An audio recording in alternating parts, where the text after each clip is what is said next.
Happy Sunday, everybody. My name is Scott Menino. Welcome to the Tight Shot. There we go. It's all discombobulated in the studio today. We'll give you the first ever behind-the-scenes shot. My mic is on the left. That's unusual. I'm joined with, she's a regular. She is a consistent friend.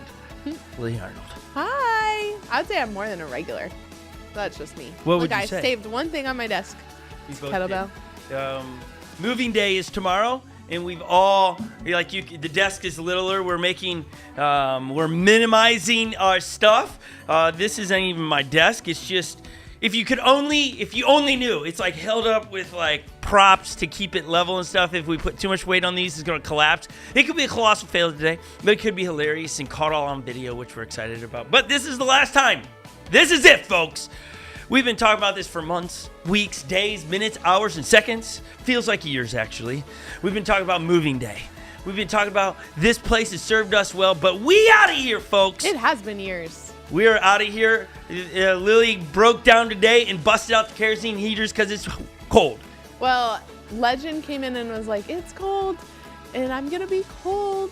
And so I was like, well, and then my mind remembered that I have a full bottle of kerosene in here. So I was like, let's fill these bad boys up. Let's fill them up. So she filled them up. I'm feeling a little like, I'm going to use the word naked over here with like such a boring desk.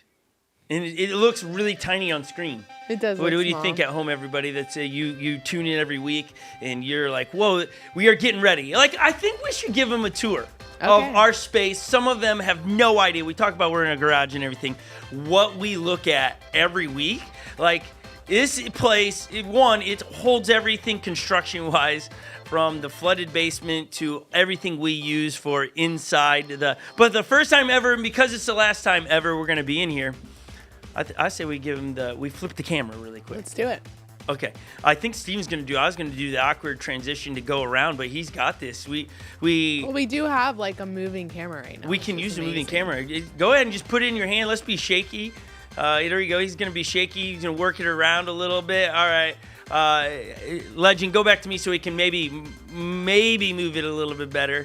Okay, you can unplug it and really get a good twist or whatever you need to do. That's great.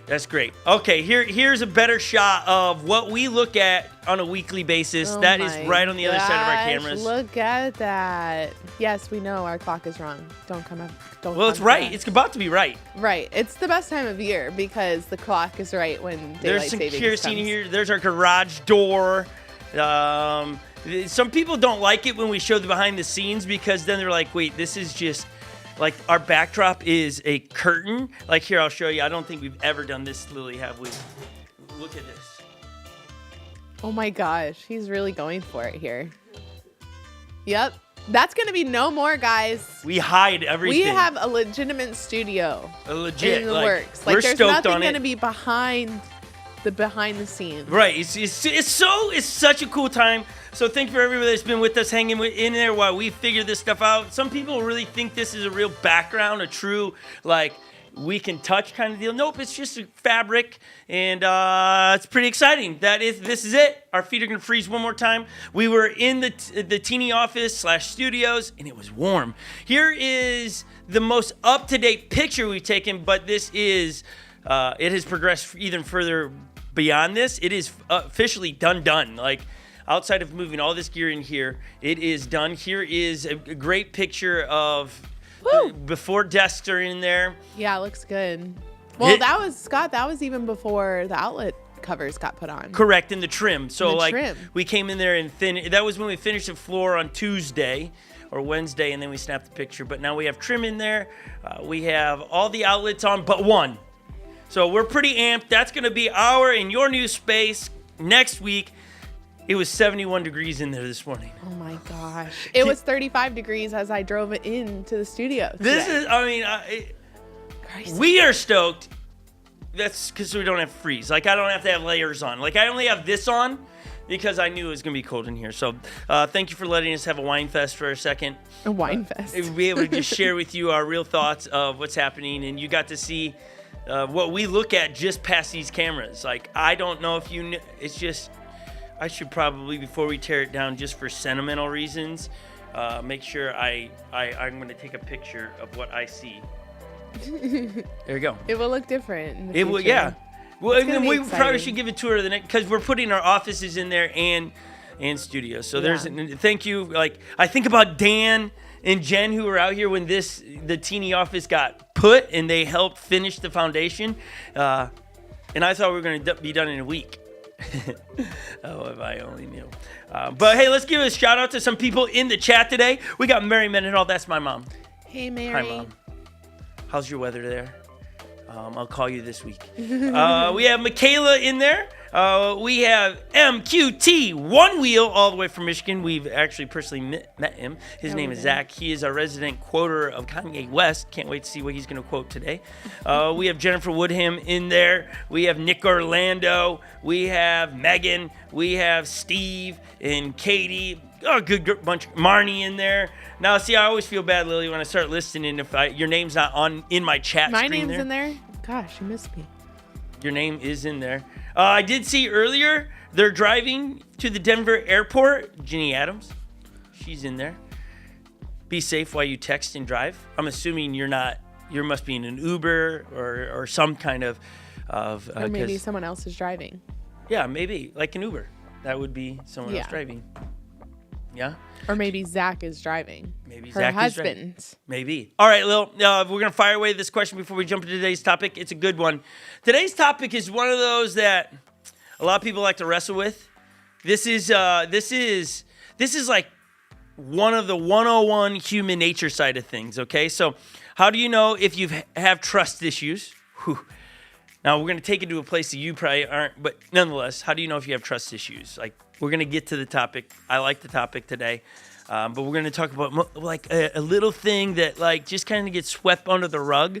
But I think it reveals trust issues. So we're going to talk about it today. Just kind of set up there, be mysterious. Dwayne is not with us. Why is Dwayne not with us, Lily? Because he ran a Spartan race yesterday, and we did get word that he said it was the hardest thing he's ever done, which is, that's intense. That's well, what do you think? Is 29 miles odd? Like, why don't you just go one more mile to get to 30? I don't know. 29 miles is odd to me, but 29 miles with 60 obstacles. I think it's awesome. He was drop boxing all of his. We don't even know what he's just like sending things today. We're getting an email that he is uploading pictures and stuff, which we will show next week in the new space with him. It'll be wonderful. Wow. No idea. Like next week, just prepare your hearts and souls. We're not promising a flawless stream next week. We're going to do our best to get everything plugged back in right. I was laying in bed literally last night going, okay, memorize the soundboard and what gets plugged into where. I'm going to be labeling and taking pictures. Yes. We're going to be doing this right. I'm excited. I'm excited. We'll get to clean up this hot mess around here. I'm just excited to not be cold. My hands take forever to defrost when I even get to the theater. Yes. Yeah. It is an interesting, let's just, like, we're going to whine for a second. Like, Sundays we come in here, winter, this is a winter thing. And yes, our hands and our feet are, or at least primarily mine, are cold. But that makes me cold for a long time.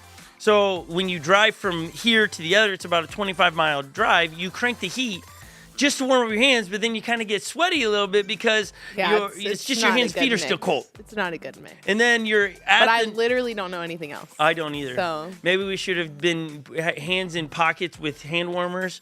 Well, I don't know. Yeah, Lily's got it wrapped up in a blanket. You can't see it right now, but she's just all blanketed up and. See, there's my hands. Yeah, and her blanket. It'll be glad to see the blanket go. I'm not gonna lie. It'll be good to. Oh man. Like, I just throw it off and suffer with me. No. She's not doing it. I could tell right away. She was not having that. There's no point. Okay, best part of fall. That's the question I want to know. Put it in the chat. Your favorite thing about fall from where you live.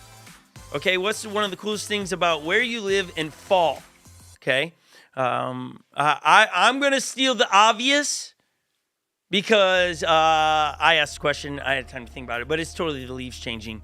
I ran 5 miles yesterday in our trails, and it was just beautiful to be running around the reds and the oranges and the yellows. And it was just when the sun would come out, it'd pop, the sun go away, and then these colors on dark skies was phenomenal. Like, it was like it's just picturesque, and obviously it is. It makes calendars, and people are posting on IG. Can you believe the colors and all those things? Fall is displaying its beauty right now. So I love that. When I lived down in Florida for 8 years, Holly and I would always talk about that's one of the biggest things we missed in fall. It was always green down there, which is awesome. Loved it. But this time of year, you want the colors. You want them popping. And so I will forever love the colors. How about you, Lily? Well, that's definitely mine, but there's so many good ones in the chat right now, so I really like... Wow, struggling on this one? I like those days in the fall where it's been like cold, like really cold, and then all of a sudden there's like a 60-degree day, and it just is so refreshing. So I'd say that. It's nice. I do agree with that. I do like this morning in the fall. I love that I think it's this, but I'm not a scientist, but that the air temperature is colder than the water temperature, and so therefore the water is steaming, and it's just coming up off it. Now, that is an indicator that we're headed towards it freezing, but I love that look. It's just something about having a fire, drinking whatever your morning beverage is, cup of water, a little bit of coffee, whatever it is. I like it. It's very pleasant, enjoyable. Yeah. What do they say? Zach says, leaves changing colors and bonfire. See, that's good. That's what Ginny says. And then cooler morning, Zach. Yeah, that's good. Agree with Nick. What did Nick say that Arnie's agreeing with? No idea. Apple cider. That's a good one. It's a good one. That is a good beverage. Oh, like the smell of the air, Nick said. Yeah, that's good. Yeah, so fresh and clean. Fall sports are like, there's a smell that always makes me think of playing soccer, because all through grade school, middle school, and high school playing soccer, there was a smell that it was soccer season, and so that is fall for me. My mom says cooler weather and the leaves changing. What, Lil, here's last question on fall. What makes the leaves change color? That is above my knowledge. What? I don't know. You're 29 years old. 28. 30 years old. And you don't know what makes the leaves change colors. No. Do you think it's cool weather? I don't know. No, I don't know is not an answer. I think, yeah, it's the cold weather. It's the cold weather, not the daylight. No. It's not the lack of daylight making it change color. The daylight hasn't changed that much. And if that was true, then in places like Florida, it would change, because doesn't the daylight change in Florida too? Doesn't it get darker sooner? Yes. And it does. Leaves fall down there, and they change to more like of a dead color. They don't. The trees down there just don't have the colors. So then what's okay? But if we haven't lost so much daylight, let me just kind of give you a little math equation.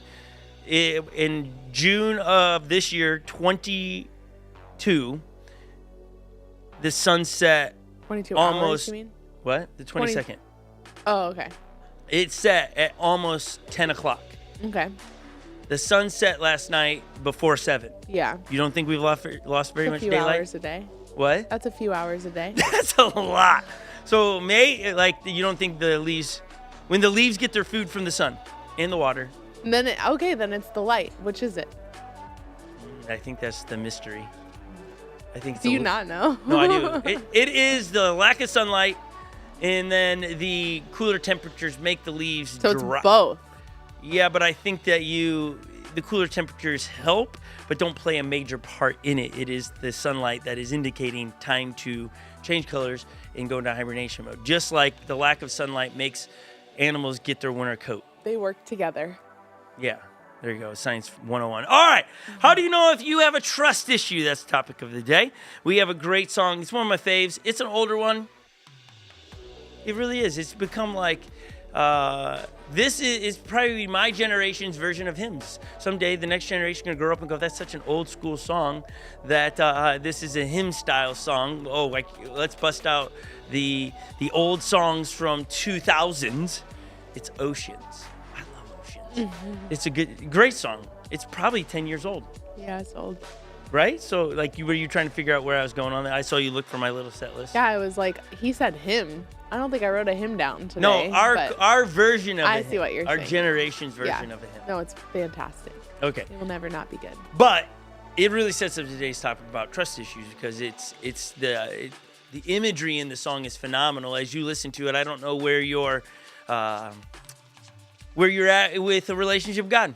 If this is, the minute we say that, that's what's happening today, you're out. I get it. Not everybody's there. But this isn't a cram down your throat religion or relationship with Jesus. This is just posing the question, do you have trust issues? And towards God mainly. And so Oceans plays out a scenario, picturing it, of going out in the middle of a river where you can't touch, where you have to ultimately trust.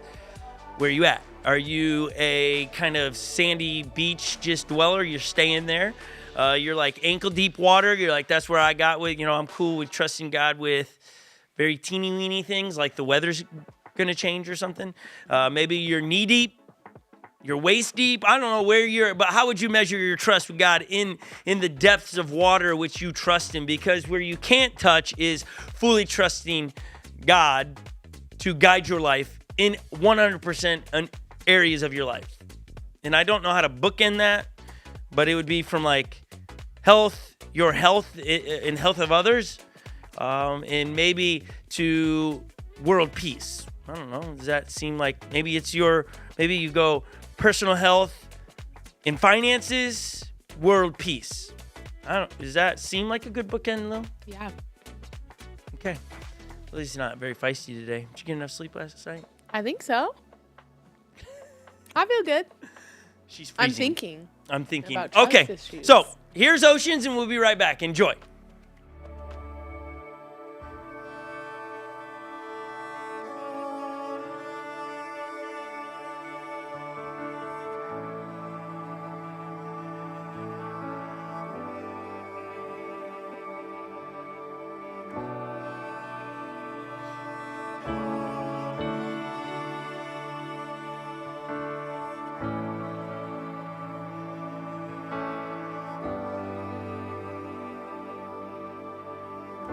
You called me out upon the waters, the great unknown, where feet may fail.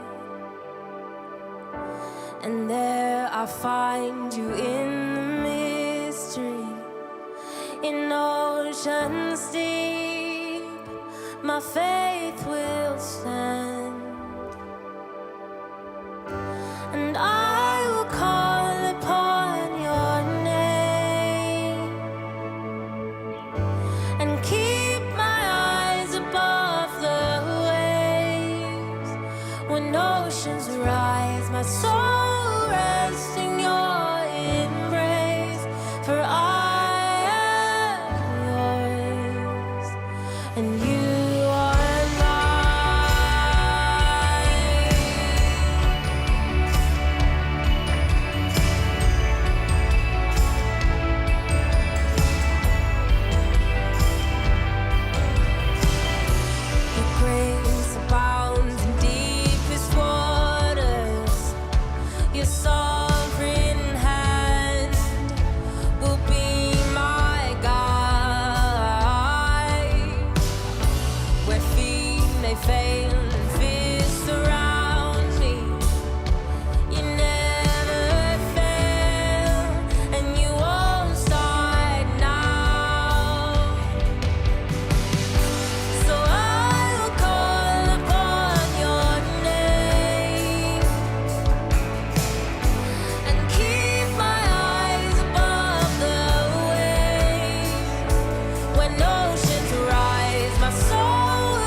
Let me walk upon the waters wherever you would call me. Take me deeper than my feet could ever wander, and my faith will be made stronger in the presence of my Savior. Spirit, lead me where my trust is without borders. Let me walk upon the waters wherever you would call me.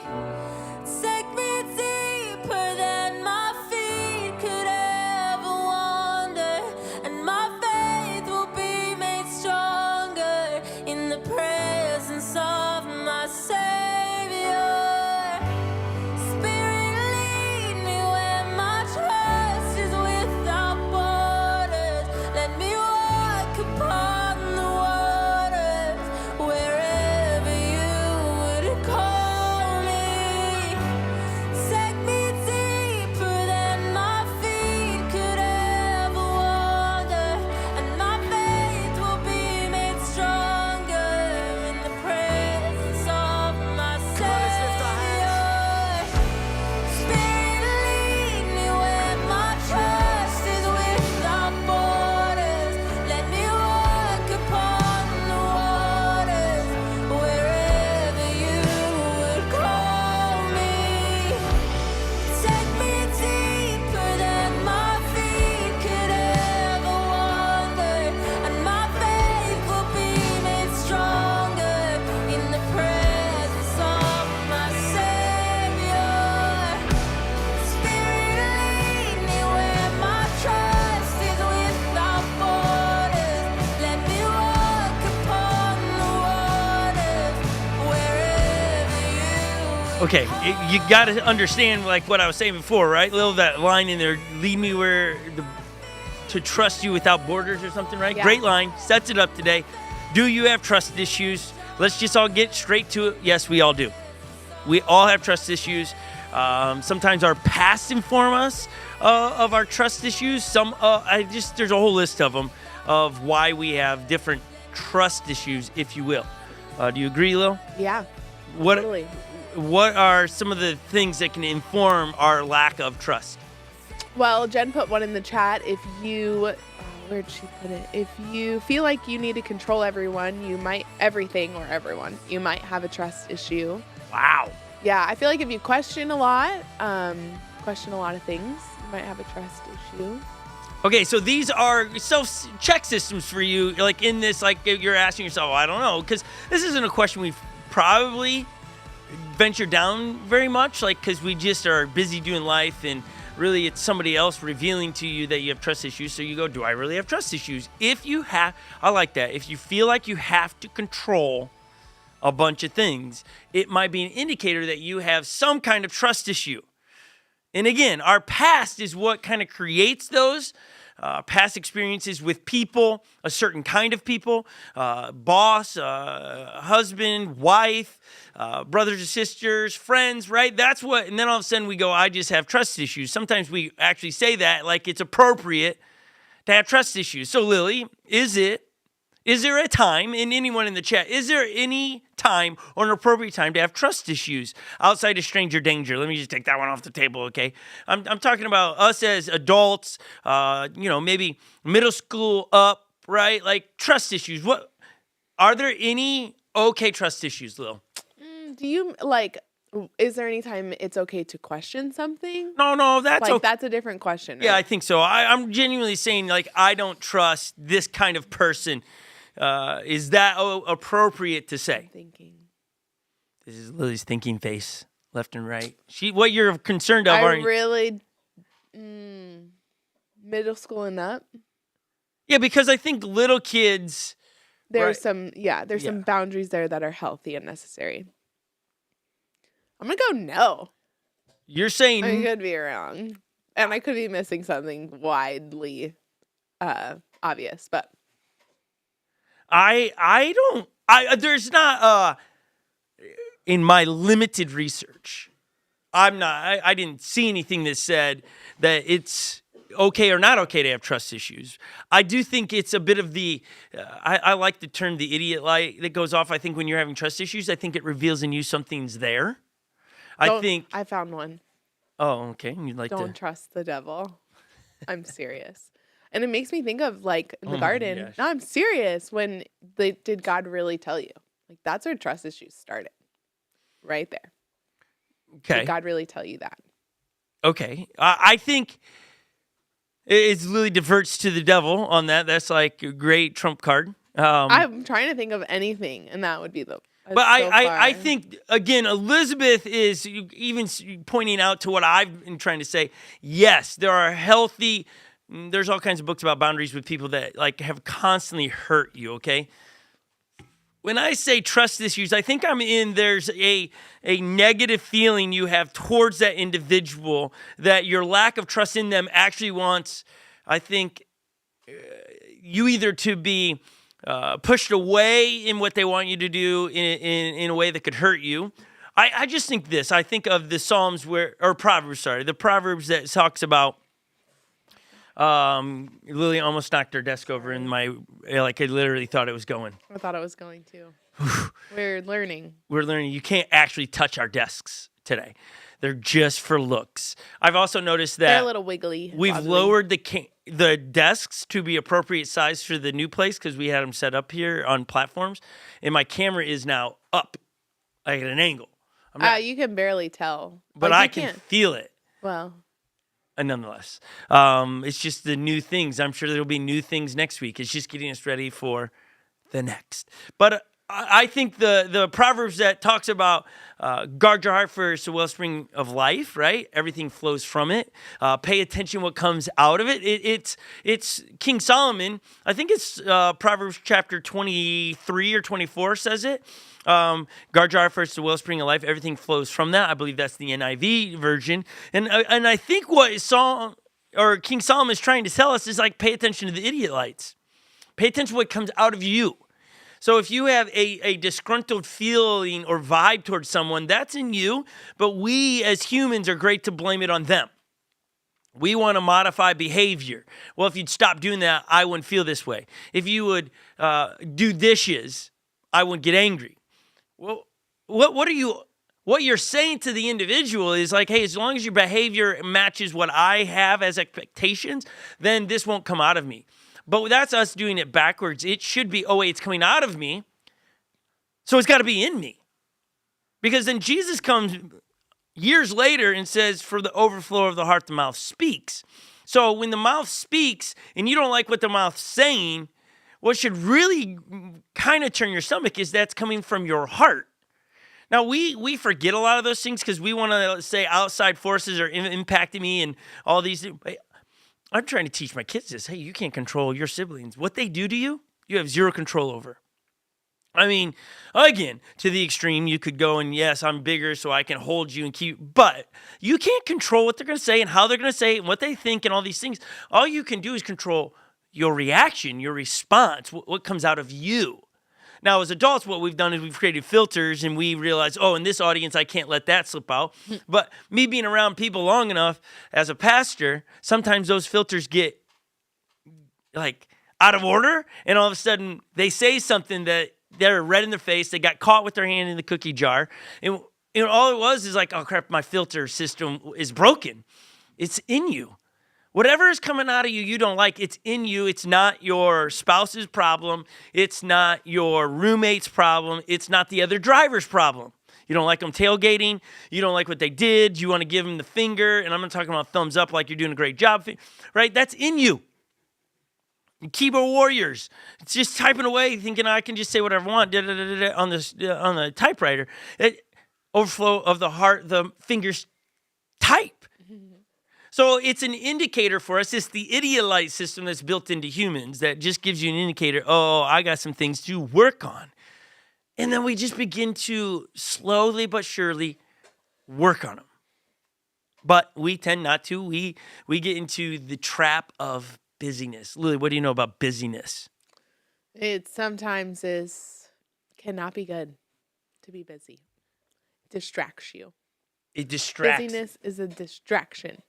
Do you think it's like when I talk, like I feel like it must be some meeting happened that I was never a part of, but I feel like it's happened. Like when you talk to somebody, like Sundays, I talk to heaps of people, right? Here online, and then at the other service we do.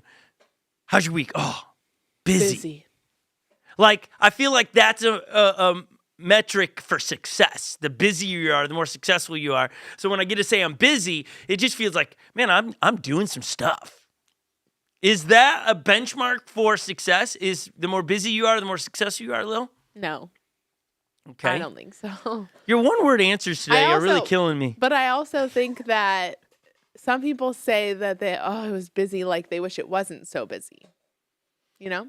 Yes, but does that mean we're not in control? We're just a victim of... I feel like, it goes toward a little bit of a victim-y answer. Like, I'm just so busy right now. Because I got to get my kids to A and B. I'm working a couple jobs to get out of debt. All these different things are making me busy. Yeah. Like you ultimately don't have a choice. Yeah. Right?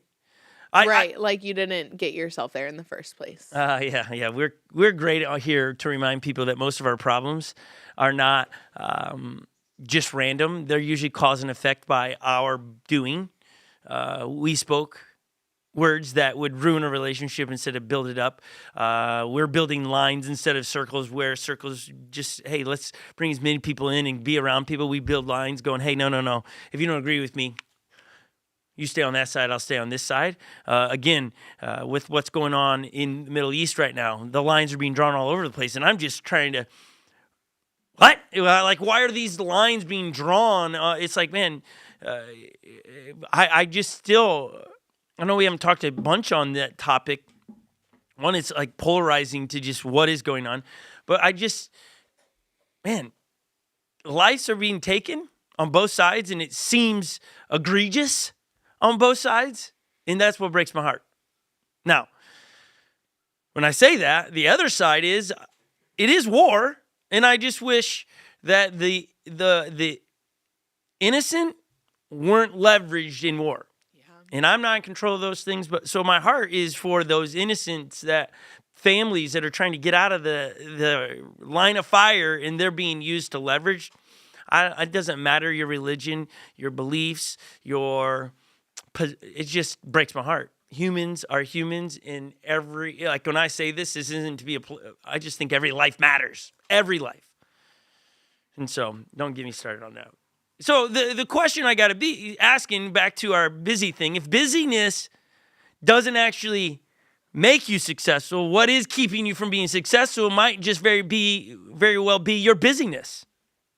Yeah. Like busyness could be the sabotage why do sometimes people say saboteur? What? Have you never heard that before? No. Yeah, why do people say that? The saboteur. Is that like from movies that people are just I've never heard. Is that a real word? I cannot have a conversation about this. Is that a real word? I don't know. I don't. Wait, you can make up words and then go and Google it? Well, I've never heard it. What? Saboteur? I don't even know how to spell So you're saying that. I made it up. It's French. Thank you, Stephen, coming in clutch there. He's saying it's French. Yeah, that's not a like word. it. A saboteur is a Pokemon. Bakugan. It's a Bakugan. A Bakugan? Wow, we just reached a whole new crowd of people. Okay. This is a study done by Michelle Ziegler. I might have got the last name wrong. From Charleston South University School of Business, conducted an obstacle to growth survey over 20,000 Christians across the globe and identified busyness as a major distraction from a spiritual life. Listen carefully to the hypothesis, I love that word, that was created to support a study, okay? And then actually has been proven, okay? So what's it go from a hypothesis, you test it, it's proven, what's it now? Fact? Yeah, I Oh guess. my goodness. It's just... Ginny, help me out. No, it's just like you tested the hypothesis and your hypothesis came true or it didn't. Okay. I don't know. I could be wrong. Number one in the hypothesis, it may be the case that, one, Christians are assimilating to a culture of busyness, hurry, and overload, which leads to Again, this is number 2. So like, it's interesting how Michelle writes it, Michael writes it. I don't know.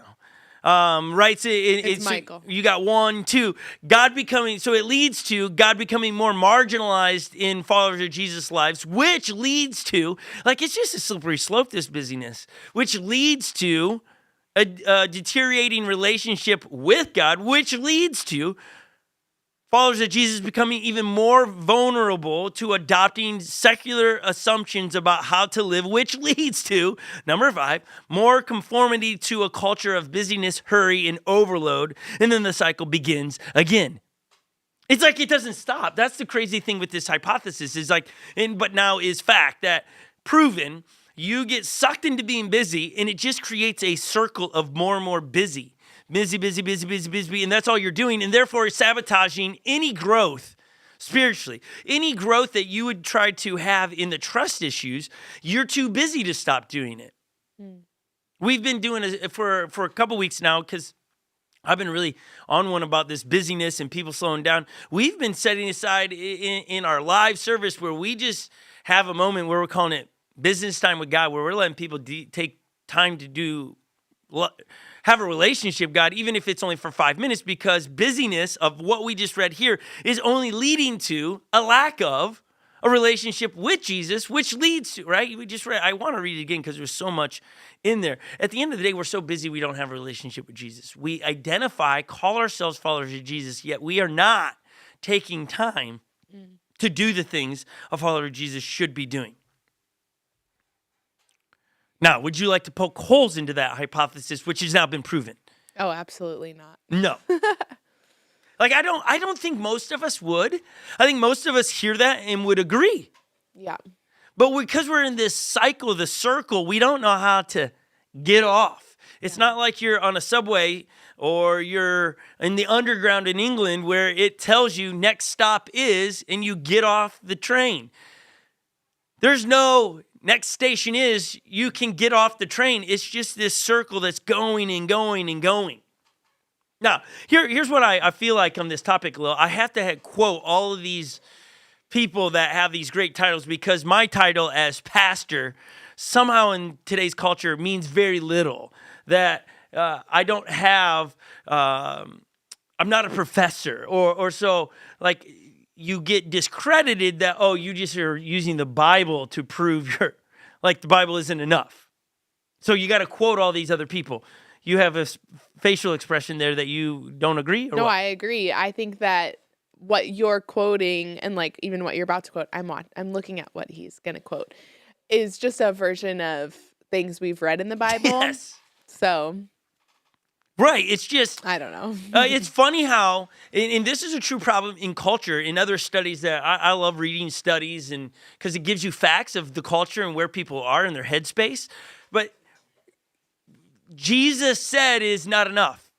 Some scientist needs to have figured out, like, oh no, that's how the brain works, but Jesus already spoke to it. But we don't use that. That's not the final thing. It's not even thing, but it's not. It should be the only thing that matters. Is what does Jesus have to say on it? It's the last place most people go to after science has proven it. And all the people that you're quoting were informed by what Jesus said. Right. So it's like it's a workaround in a sense, but it's still like. I mean, how many millions and billions of dollars are we spending on new studies from psychologists and scientists to only prove what Jesus already said about us? It's like, awesome. Jesus said that already. Like, over 2,000 years ago, he was saying that God downloaded that to the Israelites thousands upon thousands of years ago. It was downloaded to humans. We already know that's how we function, yet science comes along and goes like it's a new thing. Yet you're only proving what Jesus... Okay, here, the author, Walter Adams, is the spiritual director was the spiritual director to C.S. Lewis, which is a phenomenal author, for Here for the Win. Says this: to walk with Jesus is... This is going to go against everything we're saying. What culture's done to us. Or not done to us, we've allowed. To walk with Jesus is to walk with a slow, unhurried pace. Hurry is the death of prayer and only impedes and spoils our work. It never advances it. Meaning very little can be done with hurry that can't be done better without it, especially our lives with God and even our work for God. I couldn't stop to help that person because I was late to work. I couldn't. I got to get to the football game. I got to get to the soccer game. I've got to get to the track meet. Whatever your thing is, right? Cross country meet for us. I'm so busy. I'm busy. I'm in a hurry because when you get busy, you get hurried. Yeah. No time to stop. I mean, we've said this a lot. This is a very big problem in Western culture.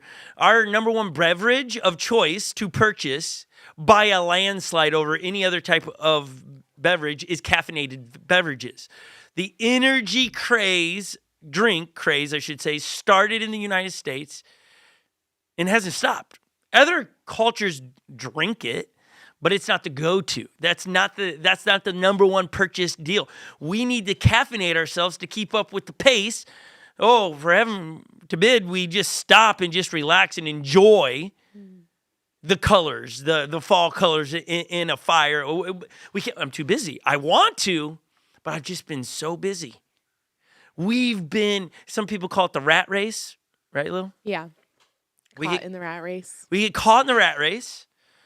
And then all of a sudden, we don't know how to get out of the rat race. We're in it like, okay, this is counterintuitive to what Jesus keeps saying because he's talking, never ever have I. And I've read the Bible quite a bit, seen where it says, and Jesus hurried and ran. What's it always say? Jesus walked. Yeah. I would say maybe the only time he was hurried or like felt restless was when he was angry in the temple for people were selling stuff in the temple. And you felt like he was hurried? Well, I think that creates a lot of emotion, and I would say the only thing that would even compare would have been that day. Yeah, but think about it. Like when you put it all together, and it's hard to follow the timeline, okay, when the story you're talking about, that actually is a 24-hour period. He sees it. He goes away, yes, and the next day comes back to it. That is not typical of us. We see it, we start screaming. Yeah, I remember that. Could you imagine if we saw a problem and go, I'm not going to offer up an opinion until I really have some time to think about it? Yeah, I mean, it just shows like the calculation and that he did slow down before he made a decision to do something. Yeah, it was calculated. Now, here's the question. And I wonder if you're catching on where we're going because this is not a controversial topic. It's controversial in the application of. That's the controversy because everybody goes, oh, that's cool for you, not for me. The how-to. But it is I believe it is one of those things that we as followers of Jesus we are not doing, so we don't get the results of it. And so therefore we have the same stress levels and the mental discomforts that so many other people outside of followers of Jesus have because we are lacking one thing. And it's not a speed at which we move. It is an indicator. But Jesus talks about it. There's a practice that we can pull from Jesus that would help do this. And Lily, would you like to say the one-word answer, or should we give a chance for them in there to say what it is? Let's say the question. Well, so let's ask it as a question, she says. Okay, the question is, what is the practice and from the life of Jesus and the teachings of Jesus that fight against the chronic, I wrote it like this, the chronic, which means always relentlessness of our lives and of our culture that can help us tap into Jesus' rest for our souls. What is it? What is that one thing that Jesus teaches on? Now, I've been in a season of hurry. Not gonna lie, I'm gonna call it what it is. You know, when your roof is leaking, like when I say our roof was leaking, like I understand my storytelling is and it has been forever. No one wants, like I like to make them a little bit more entertaining, engaging, if you will, some creative liberty at times, just a little bit. Never when I talk about Lily, only facts. But some stories I do take some creative liberty, so I get it. When I'm talking about the things going on around here on our property and just the craziness we've had this last year, that when sometimes people could feel like I've made it up to like feel worse than it is, because quite frequently we've had people come to our house go, "Oh wow, I didn't know it was this bad. Oh, your basement looks like that. Oh wow." Oh gosh. It's like, well, what did you think I said when we said we ripped everything out of our basement and all it is concrete walls and concrete floors? And you walk in and it's exactly that. It's like, oh wow, this is bad. You guys live in the teeniest house now for 8 people because there's no downstairs. I was like, well, yeah, exactly. Now to be honest, we hadn't really felt it because it's been summer here in Minnesota and you're outside. But when it's been those days where you don't get outside because it's been raining cats and dogs and you're all in the house, it's tight quarters. When our roof was leaking, it was, so many people were like, oh, can you just tar the hole where it's leaking? There were hundreds of holes. There were hundreds. Like, it was raining inside. So the option was no. It was like, I didn't have an option. It was like, hurry and get a new roof on. It's been a state of hurrying, but trying not to be dictated by what's on fire, what the emergency right now. Trying not to break my body and my soul because I get into a state of busyness and hurry despite what's going on. Lil, what's the chat saying? They asked to repeat the question. Repeat the question. Okay, I'll read it from my notes. Okay, so one says he often went to a quiet place and prayed, and then someone else says prayer. Okay. See, I love it that even in that, you're good answers, but this actually these aren't the Jesus, love, and prayer. Okay, those are your 3 go-to questions when anyone asks a Christian question is being asked. Those kind of win you really quick, those 3, okay? It's a word that we have probably even uttered here, really. It's called the Sabbath. Sabbath. Lily, what's the word Sabbath mean? Oh, boy. I don't remember. It is a Hebrew word, which your lineage is you should know Hebrew. It should just be in you. You're looking at my notes. You looked it up. I looked it up. Yeah, I do definitely associate Sabbath in my mind with like growing up and seeing people walking on Saturdays and not driving. Yeah, when we lived in Florida, sundown on Friday, you just knew who was of a Jewish background or that's their life, who they were. They were walking. It was pretty cool. It was pretty cool to watch that. The areas where there was a lot of Jewish people living in this area, the malls would have an employee in the elevators to hit the buttons so they could. It was just wild to watch how things changed and adjusted on the Sabbath. That many restaurants serves the right dishes so that they could go out. It's just interesting to watch. But the word Sabbath literally means to stop. That's what the word Sabbath means. Like, we read it as a religious term but it means to stop. But to stop what? Everything. Lily whispers everything. To stop everything. Stop, rest, delight, and worship. Yeah. That's what I remember. It is a day. It is a day. The Sabbath is a day to stop working, stop wanting, stop worrying, just stop. Have you had a day where you have literally stopped everything? You didn't take anyone to practice. You did not spend $1. You did not do yard work. You didn't, you just stopped. Now, somebody's going, wait, just stop and sit in a chair like a ball of goo? Mm-hmm. No. Enjoy the creation of our Creator. When was the last time you did that? And vacation doesn't count. Because a lot of times in vacations, we just get there. What's a new place? I got to hurry. I got to see all the sights, and you need a vacation from your vacation. If you ever said that, you are in the busy cycle. You got caught. And it's so easy to get caught. The author in Hebrews, now let's go to some scriptures, right? Author of Hebrews is unknown. Unknown author. So, some people do say Paul wrote it. The writings of Hebrew don't exactly match Paul. Paul is typically in an introduction and an exit of letters. He would talk about, hey, a servant of Jesus Christ, Paul. Right. And that isn't in Hebrews. You know what I've heard about Hebrews? That it's like one big teaching, like one big sermon. Right. I've heard that about Hebrews before. Yeah, I've heard that as well, that it's one big long teaching, and we've come along and easier to follow along. And so you can turn to Hebrews chapter 4, verse 8, okay, because that's where we're going to go. This is a setup of the Old Testament Joshua going in. Joshua took the Israelites into the promised land. We were talking about that the last 2 weeks. If you are brand new around here, you're like, you don't know that story, go read it in Joshua in your free time. It's a really tremendous story of how that took place. But Hebrews chapter 4, verse 8 through 11, in the translation I'm reading from is the NLT. Okay, here we go. Now, if Joshua had succeeded in giving them rest, then God would not have spoken about another day of rest still to come. So there is a special rest still waiting for the people of God. For all who have entered into God's rest have rested from their labors, just as God did after creating the world. So let us do our best to enter that rest. If we disobey God, as the people of Israel did, then we fall. Like, we want to read that and then just slough it off. Like, Sabbath is one of the 10 commandments.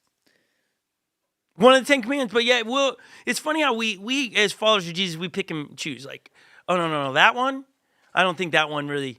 The other one's okay. Don't murder. Okay, I'll listen. Don't lie. Okay. Parents love to quote, honor your father and mother, leverage that one. And so we go down, but the Sabbath one, we almost all think there's only 10 commandments. Because we don't. And I'm generalizing, we are not practicing the Sabbath where we stop. We justify in our life of busyness to keep moving. But if we disobey God, as the people of Israel did, we will fall. You want to know why you are struggling with so many things, either in relationships, all these things? It is because you're not stopping. You're running yourself ragged. You think you can handle it. That is only setting yourself up for failure. See, this is why it's a trust issue. You're like, I have to work 7 days. If I don't, then I won't get stuff done. Want to know what mine is? Let me hear it. I want to work out on my Sabbath. And if I don't, then it trails in my mind of what will happen if I don't work out one day. Isn't that dumb? No, it sounds right, Lily. Like, I know you can say it's dumb in light of what we're talking about, but every one of us is doing that stuff. Yeah, like that's mine. Like it's less about, because we actively acknowledge a Sabbath day every week. It's our day off. We have the opportunity to fully be obedient to this, and whether or not you want to acknowledge it as a commandment, it's wise. So like it can just help you. So why would you not do something that's wise? I've heard John Mark Comer say that. But do I acknowledge it as a Sabbath is the real question. Like, how much do I really clean and prepare for the week on Mondays?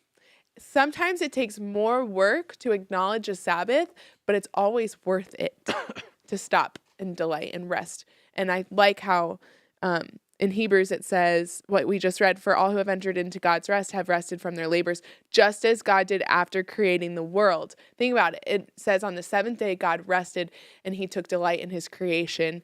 And it's kind of like that after you do a big, long project. Like, I don't know, Scott, if you had this moment with the roof or any of the things you've done where you just stand there and look at it and just go, and you delight in your labor. Like, that's the whole point of a Sabbath, is to delight in what God is doing in your life and to delight in him and to think about what's ahead, but just to go. No, I think, and probably like most people will. No, I don't look about, hey, God allowed us to get that done, whatever the list is, because you're on to the next list. We aren't stopping. We go right into the next thing. And it's been a spiritual journey for me to stop and celebrate what God's done or is doing or enjoying the beauty. It's been a discipline I've had to work on constantly, because I'm at war against that principle. I want to keep moving and going. And if I don't do that today, well, then it's going to stack up through the week. But what am I saying? God, you're not big enough to create enough time for me to get it done in 6 days. What we are doing is say, God, I'm taking the reins and I'm going to work 8 days. Now, some of you are going to go, well, I have my Monday through Friday job, and then Saturday's my chore day. Right. No, that's what we're trying to say. That's not what, when God was talking about Sabbath, it was a stop of everything and just enjoy. It's like a one-day vacation where you live. It's stopping everything, but it's to prep for it. As Holly and I have done this, and we're making our way back out of the crazy season we're getting back to preparing for our day of stoppage. Yeah, because you don't want to go into that thinking, oh, I need to do this. Like Jordan just said yesterday, all week long, I think about the things I have to do, like, and the time is on the weekend. And it's like, you want to be able to prepare. And like I just said, sometimes it takes more work. And sometimes it's like, oh, I have to spend my Thursday evening doing this so that you can have Sabbath on a Saturday, you know? But you know what's funny is, like, you and I do this, and I know we're not everyone does this. You have a planned vacation, or you're going to be out of the office. You're going to miss, for us, we're not going to be here on Sunday. So what do? In our normal work week, we cram in 2 services planning, which is a lot. I know that it might seem simple, but we cram it all in, so while we're gone, those things can continue to move forward. We cram it, we still make it work. If we are strategic about this in going, okay, I'm going to have one day of I stop everything. I'm going to plan ahead. I'm going to do my laundry Friday night and fold it so I don't have to do it Saturday. I'm going to make sure I get the grass mowed or live with the grass the length it is. Right. I was just going to say that. Like, if there's always going to be something that needs to be done, if Holly has taught me so many things, but one of the things is there will always be laundry and there will always be dishes. And it's getting to a place, I think, for the ladies, especially, we can relate to this. Like, it is okay if on your Sabbath there's laundry that needs to be done. And we have to get to a place where it's like, no, like, I don't need to take that on. I don't need to pick that up right now. I'm going to rest. I'm going to spend time with family and really, really get, like it says, so let us do our best to enter into that rest. I think sometimes we have all the intention in the world to get there, but we never really enter it. Because we don't prepare. Because you don't prepare for it. Right. And there's still busyness in your heart. There's still hurry in your heart. And it's tough, but it's possible. Like, even this week. The Sabbath is created to celebrate. Like, planning this weekly celebration. I love what Jesus says. Mark records through Peter, Mark chapter 2, verse 27, quoting Jesus. Then Jesus said to them, the Sabbath, the day of stoppage, was made to meet the needs of people. Like, God knows you need rest. Now, scientists have come along and proven the fact that you can for a short amount of time, but at some point, your stress levels get too high, your mental health comes down, like all these things long-term of not sleeping and just go is not healthy for you. Heart disease and all these things start happening because we're not taking a rest. So Jesus says the Sabbath was made to meet the needs of the people, and not the people to meet the requirements of the Sabbath. So he's just trying to say, hold on, if you make it into it's just legalistic, now you're missing the point. It's to be for the people so that we can be healthy and we can be sharp and we can see needs and meet needs, and we are capable of slowing our lives down. So then Jesus goes on, so the Son of Man is Lord even over the Sabbath. Lily, the word in Hebrew for Sabbath is Shabbat, right? Yeah, Shabbat. That sounds much more fun, though, actually. Like, I'm just going to have a Shabbat. I'm going to stop. I'm going to rest. I'm going to... Here's got to be the mindset. I will fight to work 6 days. I will fight this we work 6 days, Sabbath 1 day rhythm. We go against the grain of the universe. To quote, a philosopher, H.H. Farmer, okay? When we fight what we're talking about, when we fight it, I'm going to work 6. I'm going to take a day off. We're fighting the 7-day work culture. The philosopher H.H. Farmer says, if you go against the grain of the universe, you will get splinters. I've had people laugh at the idea of the Sabbath. Like I wrote this down there, and this has genuinely been, I've heard this so many times. And then I saw the quote in a book about slowing down. I've heard people laugh it off when you say, take a day off, right? Take a day of rest. Some super Christian's going to come, well, the devil doesn't take a day off. Okay. I mean, sure. But the last time I checked, how about you, Lil? Last time you probably checked too, the devil loses. Yep. So you're modeling something after the enemy, like you're gonna, like seriously, and it's the devil. Like when have you ever quoted what the devil does as on this topic? It seems like it is. The Sabbath is an invitation. It's God inviting you into a plan of how He built us. It's to enter in delight, peace, and comfort and enjoyment. When we talk about plan, I mean, if you really plan, like we've struggled with the Sabbath a little bit as the boys are doing cross country. Monday, because we work Sundays, and Saturdays we are working to prep for Sundays and stuff. Mondays are our day off, our Shabbat, our Sabbath. But the boys have cross country. So our rhythm has gotten a little bit like, how does it? And they feel it. They love practices. They love going with their team. But on Monday, they know that what they're doing is fighting against what we've trained them to take a day of rest. Not because it's something mom and dad are saying, but that we are saying this is what Jesus has asked us to do. I wrote it like this. The Sabbath, when experienced as God intended it, is the best day of our lives. Without question or thought, it is the best day of the week. It's the day we anticipate on Wednesday, Thursday, and Friday, and it's the day we remember on Sunday, and Monday, and Tuesday. Sabbath is the holy time that now listen, this is what I want you to make your Sabbath. This is what we do in the house. I know Lily did a lot of this with a bunch of her friends pre-married. Lily, she's trying to figure out the rhythm, but we would do we would feast. We would play. We would sing. We would laugh. We tell stories. We would read books. We paint. We walk. We watch the creation in its fullness. We'd sit. We call it deck time. We just sit out on the deck, and everybody's outside enjoying it. In the winter, we sit by the fireplace and see it snow and all those things.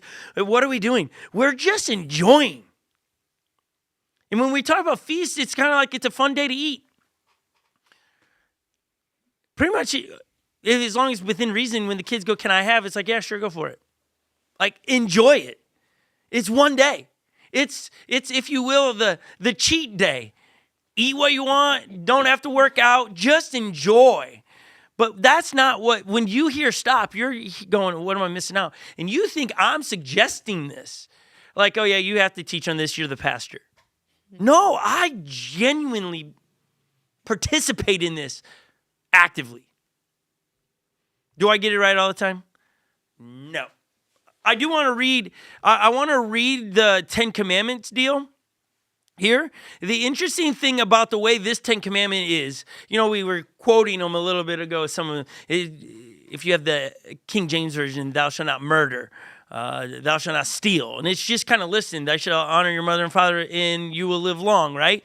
But the spiritual discipline of having the 10 Commandment is a commandment that isn't just stated. It gives you a why. Okay? It's a why. So Deuteronomy chapter 5, verse 12. Observe the Sabbath day by keeping it holy, as the Lord your God has commanded you, meaning stop everything on the day and celebrate. You have 6 days. This is still Deuteronomy chapter 5.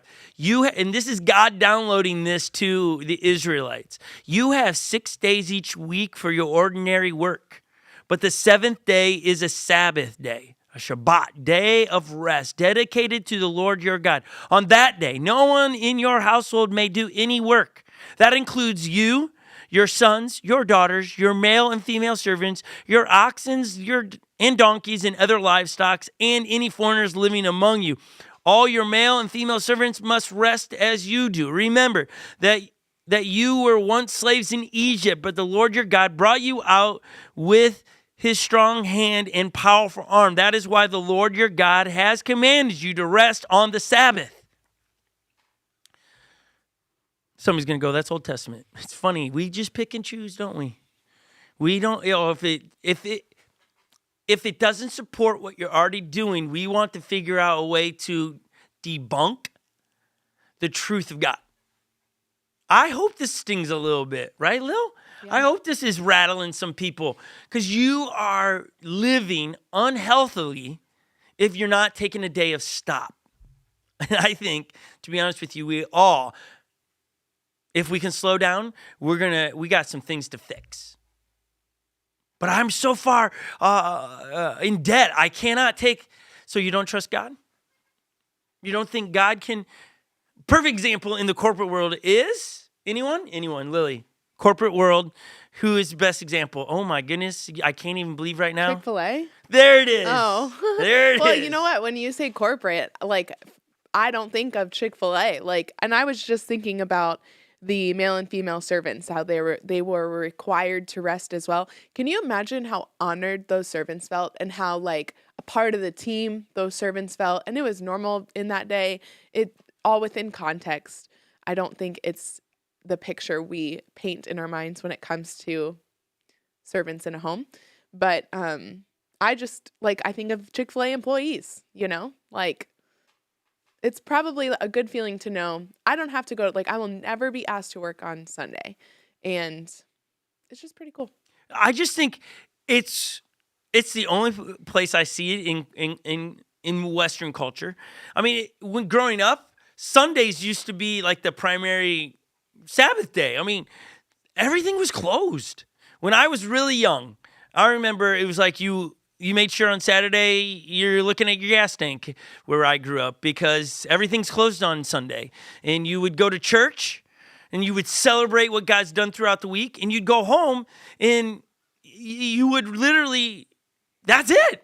There was no internet to keep right? It was just you go home. And I remember Sundays having this feeling of, my mom always made, for whatever reason, it was egg sandwiches. I don't know why that was our Sunday meal go-to. Maybe because it was so easy. Sounds delicious. But it was just egg sandwiches. You come home and then you just played all day. And I remember that. And I do miss those, not because of nostalgia, but because it was that was the rhythm. You had 6 days, do whatever you're running around. But then the whole house stopped. No one was running around anymore. You know how good it would be for your family to have a day where you all stop and catch up with each other, can talk about the week, and we're not talking about disappearing to their bedroom. This is to be a party. If people are all just going on iPads in different parts of the room, you're missing the heart of it. It is to be a festival. It's to be a party vibe, not individuals just going into a corner. The Jewish culture does this so well. It is straight up a party every day that they have the Sabbath. It's big festivals with friends and family. They come together for lunch and dinner and celebrate what God's done at the dinner table. It's planning towards, hey, when you come for Sabbath, would you bring the wine? Hey, you're coming over, would you bring the soup? When you're coming over, would you have this? And they would incorporate all these things that what? Reminded them of the truth of God. They would begin to create cultures in the Jewish culture of having a fruit off the vine. Because it was a reminder of God providing, and we are plugged into God, and we are the fruit of the greater vine. It was to remind them always pointing back to God.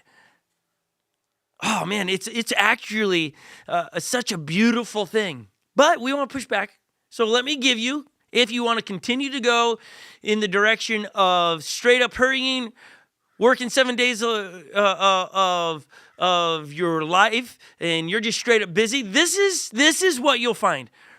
Restlessness, busyness, hurry, noise, isolation, crowds, distraction, envy, confusion, greed, discontentment, worry, anger, sadness, anxiety, working for love, work as an accumulation of things. But if you want to change your life and have a day of rest and slowing down, you will find restfulness, margin, slowness, quietness, deep relationships, time alone, delight, enjoyment, clarity, gratitude, contentment, trust, love, joy, peace, working from love, work as a what's the word? Contribution. Thank you. What one would you sign up for? I mean, yet we're not going to trust. We think we got it. We can do it. I've been doing it this way for all my life, so why would I change now?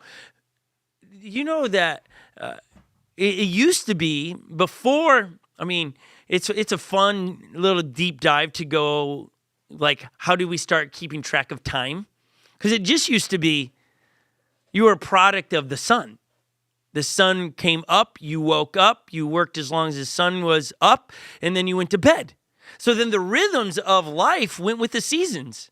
But then somebody came along and figured out, oh, let's divide our day up into segments. You have morning, noon, evening, night. So now we have 4 areas in our day. They're breaking it up. You get the sundial, if you will. That's really what started doing it. And then you get, in Germany, that was the first clock, put a clock tower in the middle of the town. Now all of a sudden we're slaves to a clock. And now somebody develops a light bulb. Now we can work around the clock. And we're changing the rhythms of what we are naturally programmed to do. We got people working in factories when they should be sleeping. All this crazy study of the body. And all we've done is we just keep getting faster and faster and faster, thinking, oh, one day I just worked this hard. One day I'm going to be able to stop because I'll have enough. You'll never stop. You won't stop. You'll never have enough. You've got to get off this crazy train at some point. Want to know what it makes me think of too? Let's hear it. Like, if we're all truly, like, where we are is not forever. So if you're a follower of Jesus, you acknowledge that when you die, you will have everlasting life with God in heaven. And all we're going to be doing is what we are trying to do on the Sabbath. And if we don't know how to do that, I just can imagine, I'm sure we'll get there and know, like, what to do and just want to worship God. But, like, every week we have the chance to get a glimpse of eternity and to worship and to rest and to stop and to look at creation and to be with God. And we just don't even care to take it. Mm-hmm. And I just think that that's really interesting because we're going to spend so much time, like, it's literally eternity, doing what we're going to do on the Sabbath. And we just won't take it. Right. It's funny. We can practice for heaven right now. What really got me to make the shift on this topic was when I recognized this is a spiritual act. It's a spiritual act. And there's so many implications to it. You just don't know what is in store for you or a result of it until you start doing it. And why I wrote earlier, the Sabbath, when you start doing the Sabbath, it is the day of week you're most excited. It's like, I'm going to do nothing. I'm going to wake up and in the summertime, just stay in my board shorts all day. It's going to be a great day. No shoes on, walk barefoot all day long. It's going to be wonderful. In the winter, I'm going to be in my loungers all day by a fire. It's going to be wonderful, right? Like, you get to think ahead and you pause so much more on those days of intentionality, taking rest to give God worth. It's a form of worship. It's a spiritual discipline, yet so many of you don't want to do it. I do like a lot of times God does this in our lives and we get angsty about it, and it's not a surprise. In Psalms 23, we've quoted a lot here. We're doing a Bible study or book study here locally on Psalms 23. But here it is. The Lord is my shepherd. I shall not want. He maketh me lie down in green pastures. That's the first line I want to quote. He leads me is that version. But I just read the King James version because he maketh me. I know we don't talk like that. But he makes me lie down.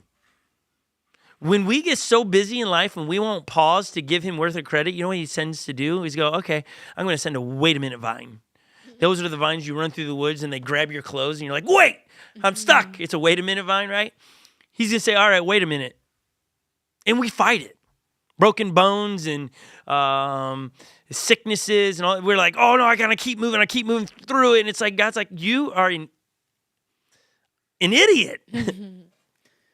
Well, I think any time in life, especially a parent, when they make you do something, there's always a tension of like, I don't want, like pride comes in. I don't want to do that. I don't need the word make rubs me the wrong way.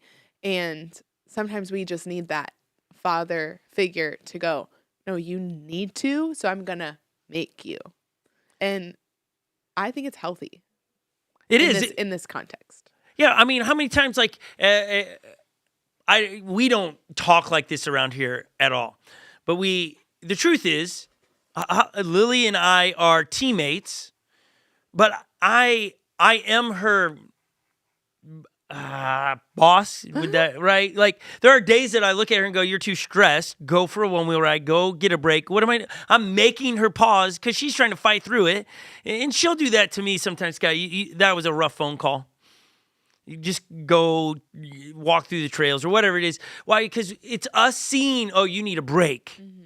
And that's what God is doing in this passage. He's saying you need if you're not going to take it, I'm going to make it. Yeah. And how many want to know? As much, I would just like to make it happen. I'd love to have that spiritual discipline. Those that love the Sabbath, the Shabbat, and keep it. Like it's both. You can't say I love it, but don't keep it. Know the principle. And this is what we started out with today. And you're like, okay, where's this trust thing back to? You know he's the provider. Taking the Sabbath gives in a loud voice and a loud tone to yourself, your kids you're raising, and your family members, God is the provider. He's going to make what I do in 6 days, stretch 7 days. It's a trust thing. And I get it. If you struggle to already give your tithes and resources, you're going to struggle on this one because they're tied together. They're stitched together going, no, I have to do that. I work my normal job and then I need 2 days to get my house stuff right. Then you downsize your house. Live a life that would make this principle be active in your life. Yeah. Right now, you got to make I'm sure of it, some of you are got to make drastic lifestyle changes. Because your appetite has gotten you into a wee bit of a pickle. You need 7 days to get everything done. Then I'm not getting all up in your business. I'm just going to point I'm going to take a flashlight and put a light in there. And hopefully you hear what God's saying. You got yourself there. Let's get you out of there and get to this Jesus principle now. Not 6 weeks from now. Now. Now is the time. The word that comes to mind is Jehovah Jireh. It's a very churchy word, but it's in the Bible. We don't use it like that. Look up Jehovah Jireh. You will get other Jehovah terms and topics that are in scriptures. You will also see Jehovah Witness. That is not in the Bible, okay? But Jehovah Jireh, there's all these different Jehovahs. Like Jehovah Jireh is my provider, it means. It's giving credit where credit is due. And you want a great story that we don't have time to read is Genesis chapter 22, verse 1 through 7. And you go read it. I'll give you the quick version. This is Abraham where God's like, hey, I want you to take your oldest and only son. Oldest and only, I mean, it's kind of... that I gave you, I want you to take him up on the mountainside and sacrifice him. And Abraham grabs his son, Isaac, and they start going up the hillside. And the conversation between son and father, son knowing we're going to go make a sacrifice. And the son goes to hey, Abraham, hey, Dad, I see that we got the kindling, we got the wood, we have the stuff to make the fire, but where's the sacrifice? Abraham walking, knowing God's asked him to sacrifice his own son. And Abraham's just walking by faith. There's another plan that he just doesn't know yet because it's been not downloaded to him. And so when this conversation is happening, you got to wonder what's going through Abraham's mind. So Abraham placed the wood of the burnt offering on Isaac's shoulders while he himself carried the fire and kindling. The fire and the knife. As the two of them walked on together, Isaac turned to Abraham and said, Father. Yes, my son, Abraham replied. We have the fire and the wood, the boy said, but where is the sheep for the burnt offering? God will provide a sheep for burnt offering, my son. But he knew in that moment, the one asking was the one that God asked for. And now a bunch of you are going to go down some rabbit hole. Why would God ever ask that? Sometimes there are mysteries that just, I have speculations. I can really kind of deep dive on it, but that's not what today's topic is on. But it's Abraham going, he will provide his sheep. I'm moving in that direction that he will provide. I'm actively doing something. And they get there, and as right before the fire is going to be dropped on Isaac, God says, stop. And then there's an animal caught in the thicket over there, and he goes and gets him and uses that as sacrifice, not Isaac. And God then says, because of your trust in me, I will, he says, because you have obeyed me, these are God's words to Abraham, and have not withheld even your son, your only son, I swear by my own name that I will certainly bless you. I will multiply your descendants beyond numbers, like the stars in the sky and the sands on the seashore. Your descendants will conquer the cities of their enemies. And I read that in one, if you call yourself a follower of Jesus, you're part of the sand on the seashore and the stars in the sky. So when you walk on the next sandy beach you're on, you as a follower of Jesus are a part of what God said to Abraham that day. That's pretty wild. But it was out of his trust and obedience that the blessing came. You don't get the blessings preloaded and then you go, oh, I see it, and then I'm going to do. No, you do, and the blessings are on the other side. So I hope today, this is a toughie because it's all application. This is massive life-changing stuff for you. From one that lived an extreme life of hurry and busyness to one that shifted down, slowed down, and began to develop the ability to plan for the Sabbath, the day of rest, stopping everything. It's worth it. It's amazing. It's enjoyable. And there's nothing greater than a parent to hear your kids go, we've been running too much. We need deck time, because that's what we call it. Like, we don't use the word Sabbath for no reason other than it's just that's where we're going to be. Kids bring everything out along Legos or whatever they're working on. We're all on a teeny little deck, 10 human beings plus friends, and we're just laughing our heads off and can't wait. As soon as the Sabbath is over, we can't wait for the next one. And we talk all week. What are we going to do on the Sabbath? How are we going to celebrate what God has done and how good he's been? And our conversation around the table, one of the meals is, what's one thing you are excited about that God has done this week? Even in the summer we've had, hey, what excites you what God's doing? So it is not my personal invitation to a day of rest.